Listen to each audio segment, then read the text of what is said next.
মোৰ প্ৰিয় শ্ৰোতা দৰ্শকবৃন্দ, এপিয়লা গৰম চাহৰ সৈতে এই পেজটোলৈ আপোনালোকক সাদৰেৰে সম্ভাষণ জনালোঁ। মই এই পেজটোত কিতাপ পঢ়োঁ আহক নামৰ অনুষ্ঠানত কিতাপ পঢ়ি আছোঁ আৰু বৰ্তমান পঢ়ি আছোঁ আমাৰ শ্ৰদ্ধাৰ চন্দ্ৰপ্ৰসাদ শইকীয়া ডাঙৰীয়াৰ কিতাপ মহাৰথীখন। আৰু মহাৰথীখনৰ গোটেইখিনি পঢ়া নাই যদিও মোৰ ভাল লগা কিছু কিছু অংশ পঢ়ি শুনাইছোঁ। আপোনালোকে হয়তো ভাল পাইছে, বহুত দৰ্শক আহিছে চাবলৈ আৰু সেইকাৰণে মই পঢ়িবৰ কাৰণে উৎসাহ পাইছোঁ।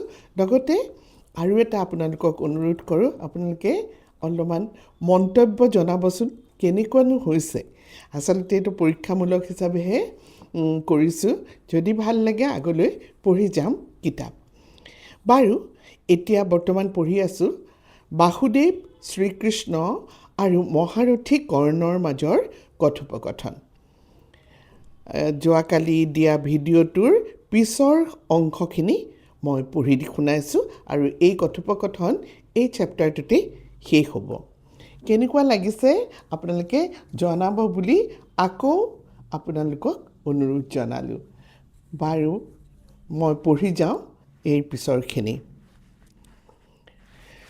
যেতিয়া কৰ্ণই প্ৰশ্ন কৰিলে বাসুদেৱ কৃষ্ণক যে কোননো সেই গুৰু, এতিয়া অৰ্জুনক এজন গুৰুৰ প্ৰয়োজন হৈছে বুলি যেতিয়া কৃষ্ণই কথাখিনি ক'লে, তেতিয়া আমাৰ কৰ্ণই বাসুদেৱক সুধিলে, কোননো সেই গুৰু? সেই গুৰু তুমিতো নোহোৱা। এই বুলি কওঁতে বাসুদেৱ কৃষ্ণই কি বুলি উত্তৰ দিলে সেইখিনি মই পঢ়ি শুনাওঁ। কোন সেই গুৰু? সেই কথা গোপন নে প্ৰকাশ্য? মই প্ৰশ্ন কৰিলোঁ, কাৰণ মই জানো সেই গুৰু বাসুদেৱ কৃষ্ণতকৈ শ্ৰেষ্ঠতৰ হ'ব নোৱাৰে। মানে কৃষ্ণতকৈ শ্ৰেষ্ঠতৰ গুৰু ভাৰতত নাই। কৃষ্ণই এইবাৰ সাগৰৰ বুকুলৈ দৃষ্টি ৰাখি ক'লে, অৰ্জুনৰ গুৰুৰূপে প্ৰতিষ্ঠিত হ'ব নোখোজোঁ, কিন্তু অৰ্জুনৰ মহৎ সম্ভাৱনাক সম্ভৱ কৰি মানুহক যোগ্যতাৰ আকাশলংঘা পৰ্যায়লৈ আৰোহণ কৰাৰ বাবে মই মোৰ বিবেকৰ কাষত প্ৰতিজ্ঞাবদ্ধ। যুধিষ্ঠিৰ নোহোৱাহেঁতেন দ্ৰৌপদী অপমানিত হোৱা ৰাজ সমাৰোহতে অৰ্জুনে নিজৰ শাৰীৰিক বলৰ যোগেদি মহাসন্ত্ৰাসৰ সৃষ্টি কৰিলেহেঁতেন। তাৰ বাবে অৰ্জুনে মাধ্যম হিচাপে ল'লেহেঁতেন বাণাস্ত্ৰ। কিন্তু যুধিষ্ঠিৰৰ বিচাৰ নোহোৱাকৈয়ে অৰ্জুনে নিজকে বাণৰ শক্তিতকৈ নিজৰ আত্মিক শক্তি আশ্ৰয়ী হোৱাৰ চূড়ান্ত যোগ্যতালৈ ধাবিত কৰাবৰ বাবে অন্য এজনৰ আশ্ৰয় অপৰিহাৰ্য। সেই আশ্ৰয় হ'লোঁ মই। অৰ্জুন মোৰ তপস্যাৰ ফল। অৰ্জুন সমগ্ৰ ভাৰতীয়ৰ মহত্বৰ আৱিষ্কাৰ। মহাযুদ্ধৰ আগমুহূৰ্তত, আনকি মহাযুদ্ধৰ অংগনত থিয় দিও মই অৰ্জুনক সেই পাৰমাৰ্থিক দীক্ষা দিম, যি হ'ল হেজাৰ বছৰীয়া ভাৰতীয় সভ্যতা সংস্কৃতিৰ আৰু পৰম্পৰাৰ পৰা উদ্ভৱ। মই পৰম বিস্ময় অভিভূতভাৱে কৃষ্ণৰ মুখমণ্ডললৈ চাই থাকিলোঁ। নিঃসন্দেহে অৰ্জুনৰ গুণকীৰ্তনত মই যে চঞ্চল, সেই কথা বাসুদেৱে উপলব্ধি নকৰাকৈ থকা নাছিল। তেনে এক উপলব্ধিৰ বাবে কৃষ্ণই ক'লে, অৰ্জুন আৰু তোমাৰ মাজৰ প্ৰভেদ মৌলিক, চৰিত্ৰগত। তুমি দাতা কৰ্ণৰূপে প্ৰখ্যাত হ'লেও তোমাৰ হৃদয়ত নিৰ্মমতা বৰ্তমান। যুধিষ্ঠিৰৰ বজ্ৰ নৈতিক শিক্ষাৰ প্ৰচণ্ডতাৰ বাবে অৰ্জুনে নিজৰ পত্নীৰ ভয়ংকৰ বিপদকালত নিৰ্বাক হৈ থাকে। তুমি সেই স্বয়ম্বৰৰ কালতে দ্ৰৌপদীয়ে সুতপুত্ৰৰূপে তোমাক জ্ঞান কৰাৰ বাবে দ্ৰৌপদীৰ চৰম বিপদকালত নিস্পন্দ হৈ থাকিব পাৰা। তুমি মহাঋষি পৰশুৰামক মিথ্যা কথা ক'ব পাৰা। অৰ্জুনে কালৰ নিৰ্মম গ্ৰাসত বৃহন্নলাৰূপে বৰ্তমান অজ্ঞাতবাস কৰিলেও অযথা মিথ্যাৰ আশ্ৰয় নলয়। শুনা কৰ্ণ, তুমি প্ৰকৃততে মোৰ কাষলৈ আহিছিলা সমাগত মহাযুদ্ধৰ বিষয়ে জানিবৰ বাবে। আহিছিলা তোমাৰ আৰু অৰ্জুনৰ মাজৰ যুদ্ধ অনিবাৰ্য হয় নে নহয় জানিবৰ বাবে। কিন্তু কি দুৰ্বিষহ কৰুণ অৱস্থাৰ মাজেৰে পাণ্ডৱে প্ৰথমতে বনবাস আৰু শেষত অজ্ঞাতবাসত দিন অতিবাহিত কৰিছে, সেই কথা চিন্তা কৰি তুমি সামান্য এটোপা চকুৰ পানী টোকা নাই। সেই নাৰী দ্ৰৌপদী, যাৰ জন্ম পবিত্ৰ যজ্ঞৰ ধূম্ৰকুণ্ডলীৰ মাজত, যি মহাপৰাক্ৰমী পাণ্ডৱৰ পত্নী, যি ৰাণীৰ আসনত উপবিষ্ট হৈছিল এদিন, সেই দ্ৰৌপদীয়ে বৰ্তমান বিৰাট ৰাজ্যৰ ৰাণীৰ দাসীৰূপে বাস কৰিছে। সেই কথা ভাবি তুমি মৰ্মাহত হ'ব নোৱাৰা কিয়? প্ৰকৃতাৰ্থত দ্ৰৌপদী কি তোমাৰ ভাতৃবধূ নহয়? ৰক্তৰ সেই নিকট আত্মীয় বন্ধন তুমি কি ছেদ কৰিব পাৰিবা? ধৰ্মপ্ৰাণ যুধিষ্ঠিৰ জীৱনত যি কোনোদিন মিথ্যা অন্যায়ৰ আশ্ৰয় লোৱা নাই, যি নিজৰ ক্ষমতাৰে এদিন ইন্দ্ৰপ্ৰস্থৰ ৰাজসিংহাসনত উপবিষ্ট হৈছিল, সেই জ্ঞানী যুধিষ্ঠিৰে বৰ্তমান বিৰাট ৰজাৰ সভাসদ ৰূপে জীৱন অতিবাহিত কৰিছে। জীৱনৰ বিড়ম্বনা, কালৰ পৰিহাস কি জানা?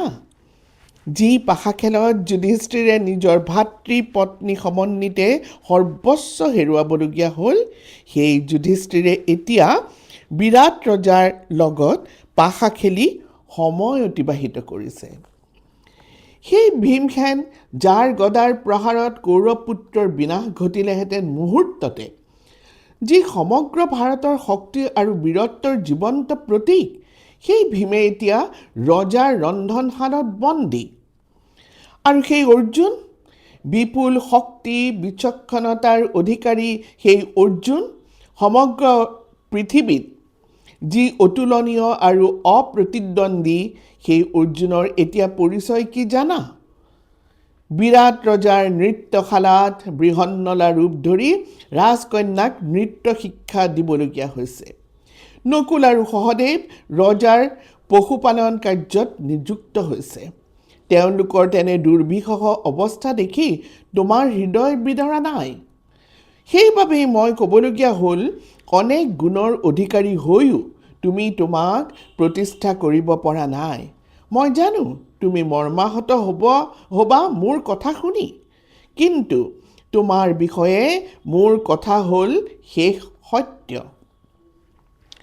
কৰ্ণ, তুমি ইয়াৰ পৰা প্ৰত্যাৱৰ্তন কৰি হস্তিনাপুৰ পোৱাৰ লগে লগেই পাণ্ডৱসকলৰ এবছৰ অজ্ঞাতবাসৰ অৱসান ঘটিব।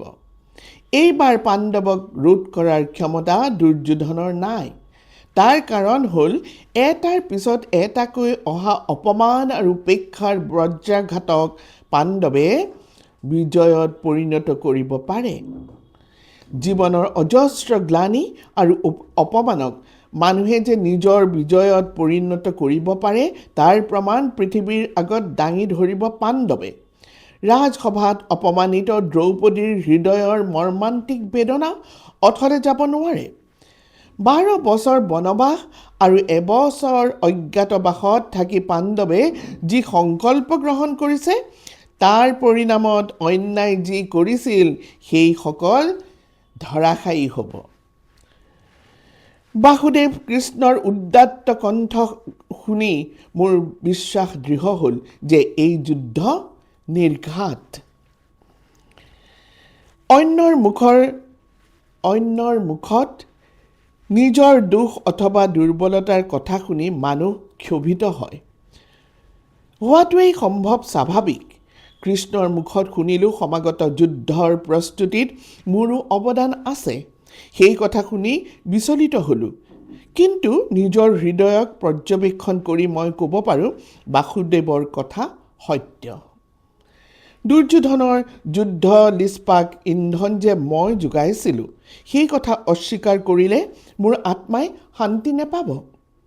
দ্ৰৌপদীৰ কেশবস্ত্ৰ সংহাৰ সময়ত মই নিৰ্বাক হৈ থকাটো এক অনিবাৰ্য প্ৰমাণ যে এই যুদ্ধ সন্নিকট। মই বসুদেৱৰ পৰা বিদায় ল'লোঁ। বাসুদেৱে যি অস্পষ্ট ধাৰণালৈ তোমাৰ কাষলৈ আহিছিলোঁ সেয়া সম্পূৰ্ণ হ'ল। তুমি মোক অন্তৰ্মুখী কৰিলা। বহিৰ্জগতৰ পৰা মোৰ দৃষ্টি অন্তৰ্মুখী কৰিলা। তুমি মোৰ আত্মজিজ্ঞাসাক প্ৰবলতৰ কৰিলা। তোমাৰ দৃষ্টিৰ মাজেৰে মই মোৰ অন্তৰ্দৃষ্টিক জাগ্ৰত কৰিলোঁ। মোক বিদায় দিয়া, যুদ্ধৰ বাবে মই প্ৰস্তুত। এইখিনিতেই তেওঁলোক দুয়োৰে কথোপকথনৰ অন্ত পৰিল। আপোনালোকৰ কেনেকুৱা লাগিলে এই কথাখিনি মোক জনাব। আচৰিত লাগে, সেই তেতিয়া আজি 1000 বছৰ আগতে সৃষ্টি এই মহাভাৰত, আৰু এতিয়াৰ দিনতো যেন সেই কথাকেই প্ৰতিফলিত হৈছে আমাৰ সমাজত, গোটেই পৃথিৱীত। তেনেকুৱাই লাগে, নহয়নে বাৰু? বাৰু শ্ৰোতা দৰ্শকবৃন্দ, আপোনালোক যে মোৰ পেজটোলৈ আহিছে আৰু অহাসকলক সকলোকে মই মোৰ ধন্যবাদ জ্ঞাপন কৰিলোঁ, আৰু আজিৰ কাৰণে ভিডিঅ'টো ইমানতে শেষ কৰিলোঁ। পিছৰবাৰ আন এটা চেপ্টাৰ পঢ়িম, মোৰ ভাল লগা, আৰু আশা কৰোঁ আপোনালোকৰো ভাল লাগিব। শুভৰাত্ৰি।